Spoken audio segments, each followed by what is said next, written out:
Yeah. So anyway, thanks Farhat and Omar for inviting me here and for working with me the last 2 years. This was a fruitful project. I mean, just to give you some background, I worked on Iran Reconstruction, Development and Aid, like I said earlier, domestically, but also in parts of the Middle East, Muslim and developing world.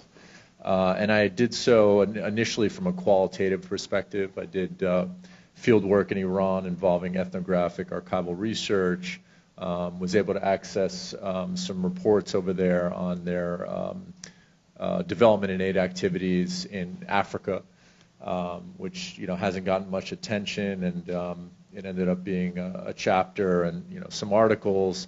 And I wanted to broaden my research beyond just Iranian development and aid into more systematic research on connections between Iran and other Middle Eastern states and actors, and the global South, and specifically in Africa. And so, like Farhat said, one of the easiest approaches, or at least data-driven approaches, is to tackle trade. I wanted to look at trade and commerce, investment, capital migration flows, security, even religious and cultural ties. But empirically, trade was the easiest thing to capture first and foremost. And at the time, just as I was getting started with Farhat and Omar in the Multipolarity group, I was approached by a student at my university who is a data scientist by training and asked if he can help me. And wow, that was very fortuitous. So basically I said, hey, can we tap into some trade databases here and see what type of trade relations exist between Iran and African countries, and do something systematic and empirically driven. And so we looked at 4 different databases from the IMF, the World Bank, the usual suspects, but also MIT and Harvard. And Harvard, I think, had, it bases its data off of World Bank and IMF databases, but was some of the most user-friendly data.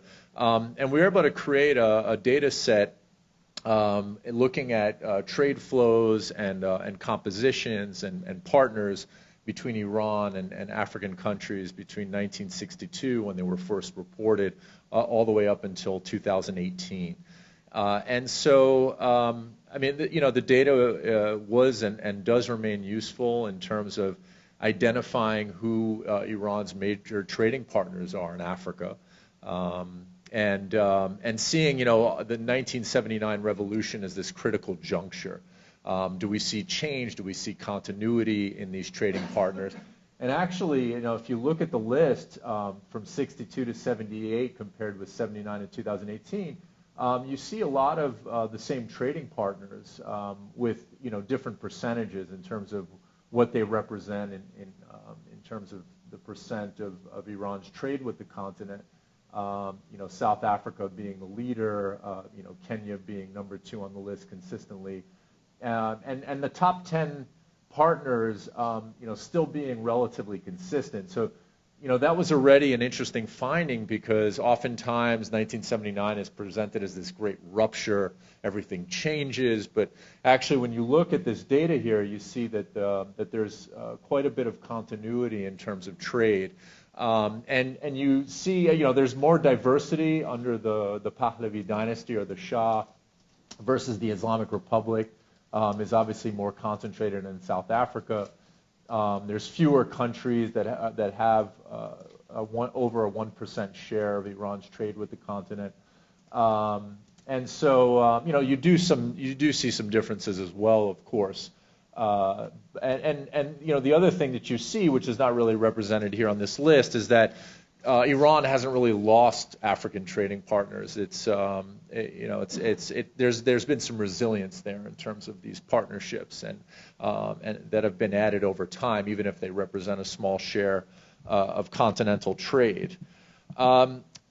The other thing is, the other big finding that you see going from the 60s through, past the revolution into more current times, is that you see a very clear trade imbalance. that exists between Iran and sub-Saharan Africa. Consistently with every country, you see Iran running a trade surplus.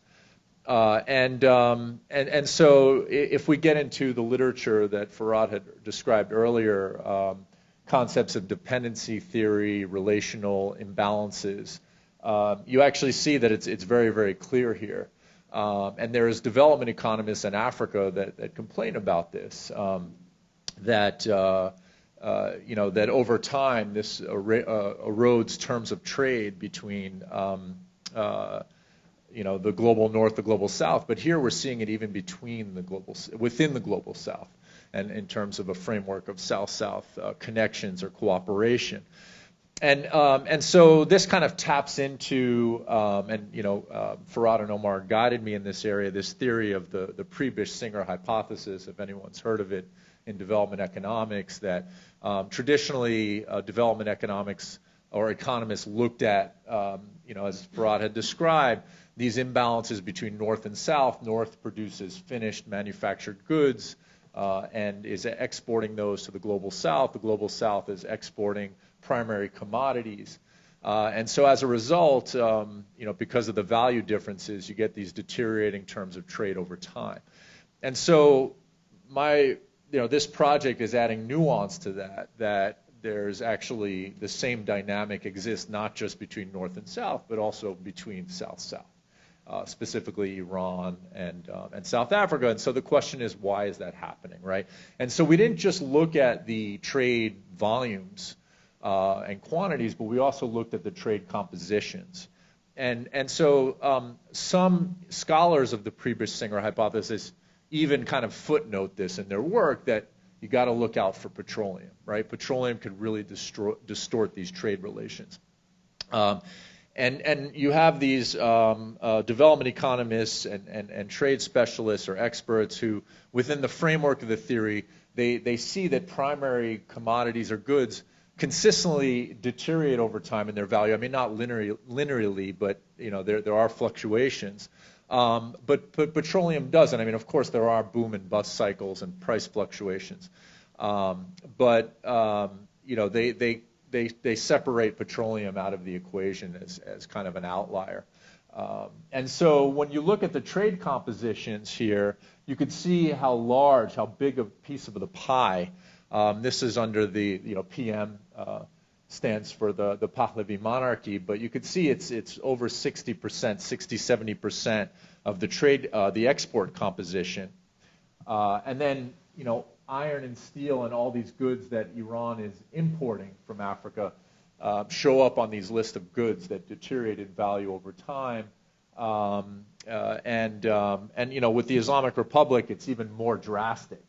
Where you get into petroleum, and you also have to look out for petroleum-related products, right? So they're exporting things like rubber and other products that you don't necessarily think are produced or have a relationship to petroleum when they in fact do.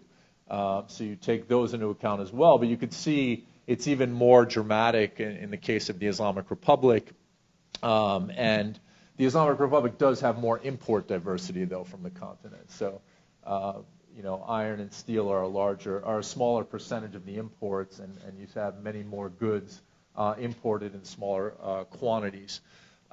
So we could say that there is a relational imbalance, that there's a dependency dynamic here between Iran and sub-Saharan Africa that persisted during the times of the monarchy, even through to the revolutionary state or regime. And compositions explain why that's the case, but there are some mitigating factors also to the dependency here and to the relational inequalities. There are of course I'll just keep it here. There are of course sanctions that have been placed on Iran that of course before getting into sanctions. When you look at the comparative trade volumes of Iran with Africa, you actually see that relative to other continents, the volumes are actually pretty low, compared to Europe and Asia. And on the flip side, sub-Saharan Africa, Iran is not a sizable trading partner. And so, you know, even if this relational balance exists, it's not necessarily all that significant in the grand scheme of things. When you see where else Iran is trading, where else sub-Saharan African countries are trading, and you look at the big picture, that, you know, this relationship is not all that important in the grand scheme of things. You also see that you know, that at times these trade relationships are impacted by U.S. sanctions. There's moments, like particularly in the 2000s during Ahmadinejad, who took very much a third worldist approach, and trade volumes with Africa increase. You start to see that as U.S. sanctions and international sanctions on Iran's oil or petroleum, banking, and shipping sectors start to kick in, these trade volumes actually, there's a correlation. You start to see these trade volumes decline. But the other thing is we also have to give agency to the Iranians here. They're not just completely at the mercy of these structural issues and sanctions.